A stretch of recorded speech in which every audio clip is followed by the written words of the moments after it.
All right, I'm doing a catch-all video on SEER rating for mini splits, which is the efficiency or BTU per watt of the mini split. So I do not care that a 120 volt mini split is more efficient than a 240 volt mini split. It's just the way it is. They just are. But why 120 volt mini splits are really important to us is because we can run a 120 plug to the container, and if this office is going in the middle of nowhere, you've got a 120 volt mini split, you're good to go. If you run, you can always convert the container to 240 volts later, and we leave room in the breaker box to do that. Run another wire, add a breaker, blah, blah, blah. If you run a 240 volt mini split, you have to have 240 volts going to that container no matter what. It can never be 120. So let me show you, and you guys can go through Amazon or whatever website you want to kind of confirm all of this. And I just went through a couple of the most popular brands. This is the Della umbrella series. So if I go to 12,000 BTU, 115 volts, so 120, it is 20 SEER, but it's actually like 20.3, I believe. So if I go to the 12,000 BTU, guess what?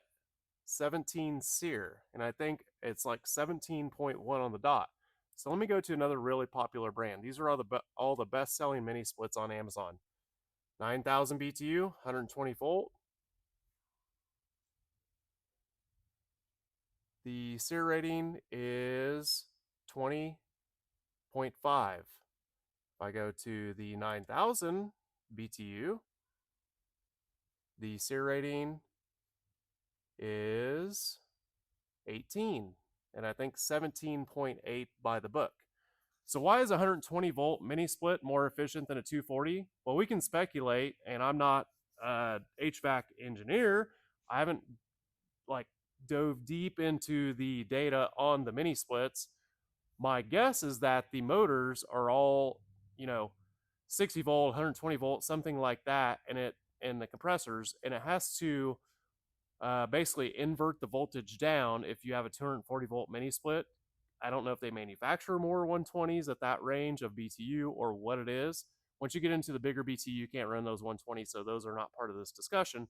But my guess is all the motors are basically engineered to run 120 volts, so they're inverting the voltage down to 120. So you're anytime you invert or change voltage, you're losing efficiency.